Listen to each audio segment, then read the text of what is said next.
Hello everybody. Today I'll be talking about the artifact build order. And if you haven't seen, you can check out my Transcendence Hero build order in the top right corner. So let's start with the artifact. Well, we have a different paths for this. As you know, the first Transcendence, I advise you to get FQV or Aspen. You can also go for Mockman or SFX, of course. So let's start with Vesa path. I mean, all of these pets are gonna have the same starting with Golden Crown. This is because the first E5, the best one, is Eloise, and Eloise just wants a crown. That's basically all it is. And then after the Golden Crown, here we have a Demon Bell Splendid. So what is Demon Bell supposed to do here?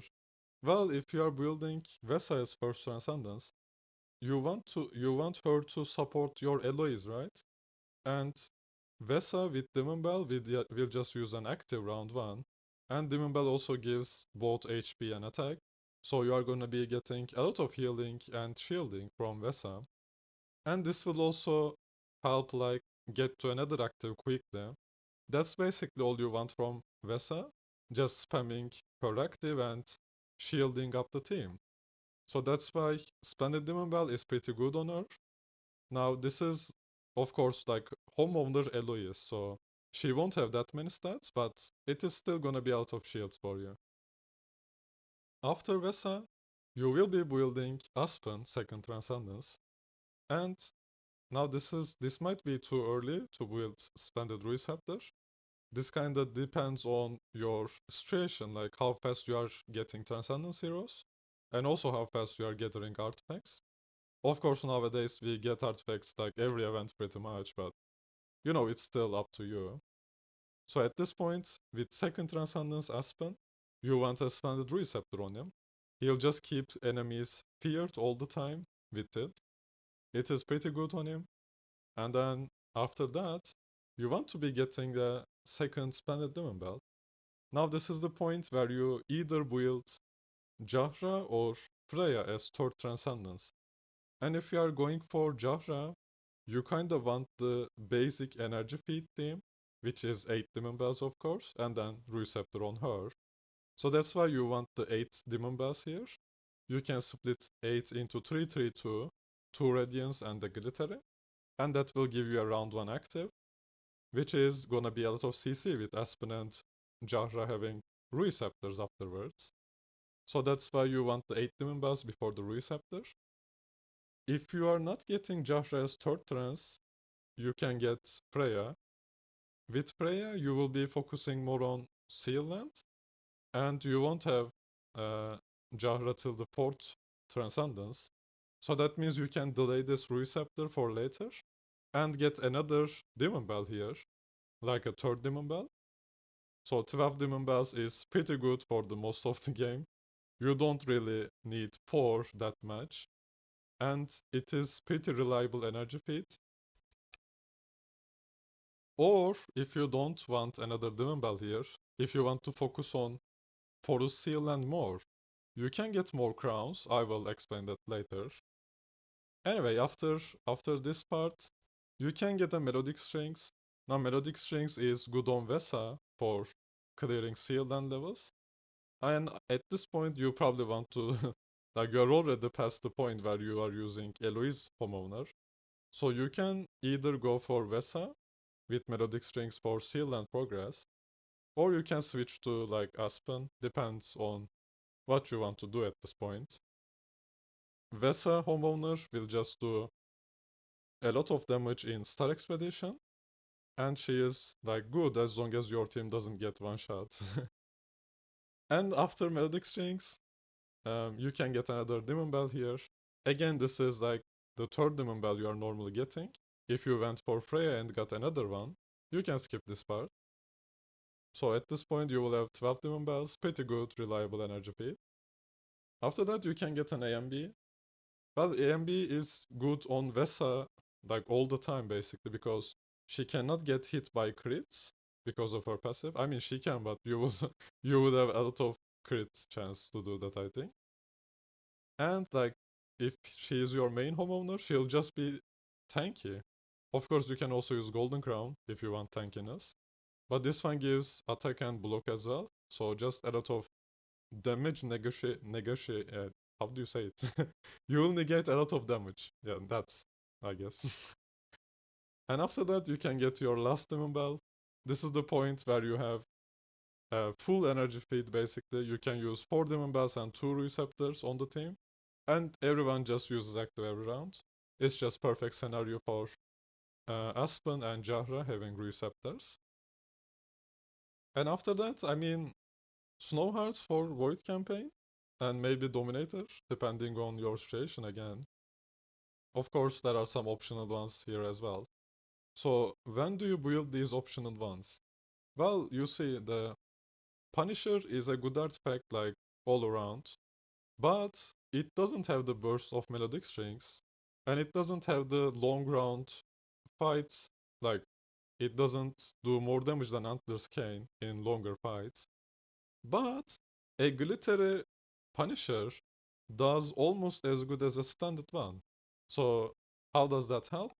Well, imagine you get a base Punisher from an event, or maybe Bond Radio. So in that case, you can just get one more Punisher, and you can just use it glittery for a while.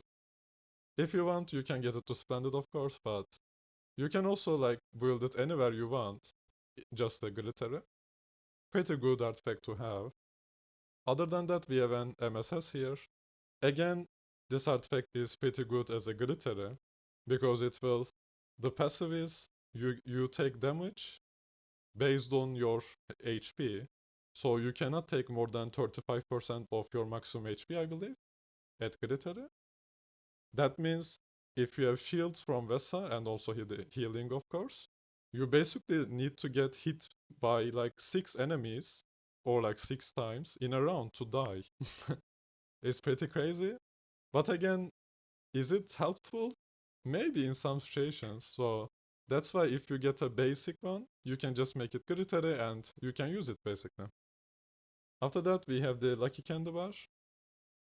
Again, just the glittery is good. It will let your hero just negate a CC at the beginning of the fight. And then for the rest of the fight, he cannot get CC'd by that same CC again. So where does that help? It can help in some sealed lands, of course, where they CC. It can help in Star Expedition, like you use it on Olivia, I believe, or an Ignis, and she will just not get CC'd. You don't have to worry about it. You can make her slowest in the team, and she will just get to use an active every round, basically. And also we have the Golden Crown, so that is more focusing on the seal and forest. You want a lot of crowns, basically. And yeah, that is the FQV path. Let's get to the Aspen path. So of course the like main 10 artifacts here is not gonna change that much because they are just very good artifacts to have. Anyway, we are starting off with Golden Crown again for Eloise. Next up, we have the Receptor right away. Now, Aspen is different from Jahra that you do not need any Demon Bells. He will just fear the enemies with active, and then when he fears them, he will get back energy. So that means even without Demon Bells, he can use active every round, basically. Or, his basic also CCs the backline, which is 4 enemies, so it doesn't even matter if he doesn't get to use an active. They are both basic and active is just insane on Aspen. So that's why you want the Splendid Receptor. After that, well, if you build Aspen first trans, that means you want to build him as a homeowner, right?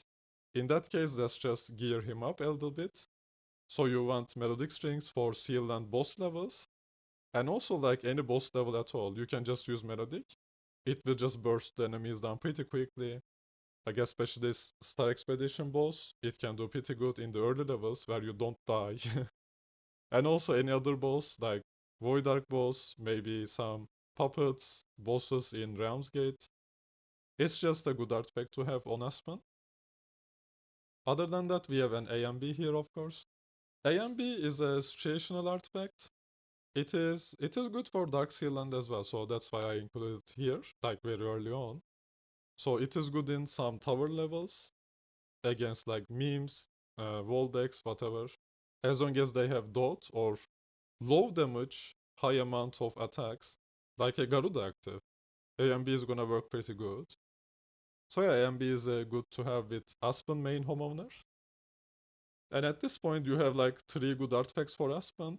After that, you can keep working on Demon Bells. Here you can see the 3 Demon Bells. And again, that is what we are setting up for Jahra. So after 3 Demon Bells, you can build a Receptor again for Jahra. And then after that, again, we have the 4th Demon Bell for full energy feed. And then Snow Hearts for slowing the enemies.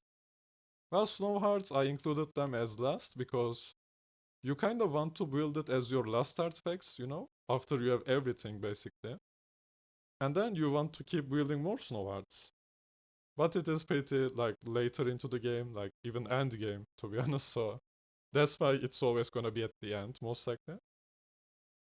This doesn't mean that optional ones are after this. That's what I meant to say. Snowheart is the last thing you are gonna build and keep building after that. And yeah, for Aspen, optional ones again. Golden Crown is good to have because you are going to be using Drake with Aspen because of the synergy. And Drake is pretty slow by himself. You won't be imprinting him either most of the time. So you can just put a Golden Crown on him and hope he doesn't die because his passive and staying alive, the defense down, is pretty strong. And we also have Punisher here. Now Punisher is gonna be good on this path when you have Aspen and Jahra in the team. So because of some Void campaign waves where you cannot really CC them like Sherlocks, you want to be using this Punisher on Jahra and then Melodic on Aspen probably. So you try to burst them down, or you can use Receptor on Aspen to CC the backline and hope Jahra kills them fast. Yeah, that's basically where you want the Punisher. It's not really needed for any Void Vortex push or anything anymore. It's also not good in like Seal lands, I think. You can do most of them without it. Of course, this is helping in some situations where you have like bad heroes to complete the Seal land 20s, for example. A glittery Punisher will do a lot for you. That's why, again, if you get a base one from an event or Bone Radio, just upgrade it to glitter and forget about it. And then here we have also Antler's Cane. Now Aspen is gonna do a lot of damage in long fights, of course, with the Phoenix buff and Antler's Cane if you have it. It's also pretty good in Seal Land, like even 25, I think. You can use it pretty easily. And it will just do a lot of damage towards the end of the fight.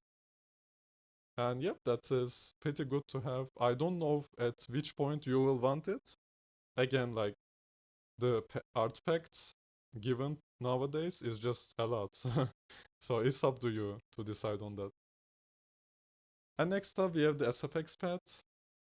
Now I write this as SFX, but I think this is also true for Mockman, I believe.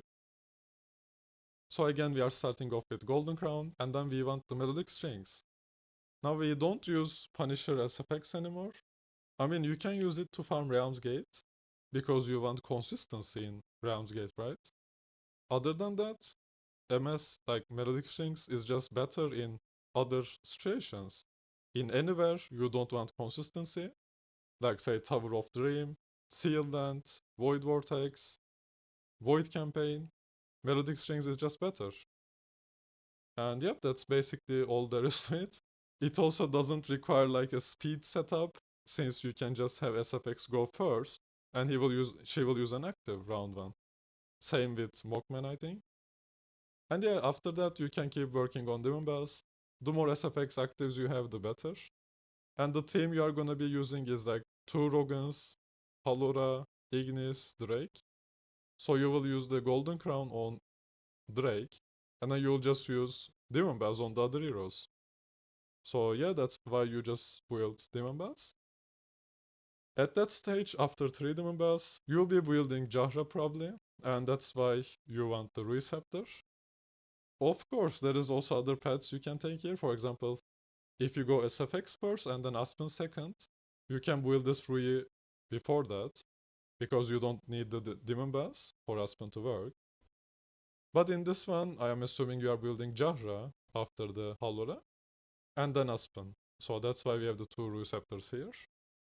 After that, you will just complete the energy feed. Grittery, I mean, you can upgrade the Punisher to Splendid.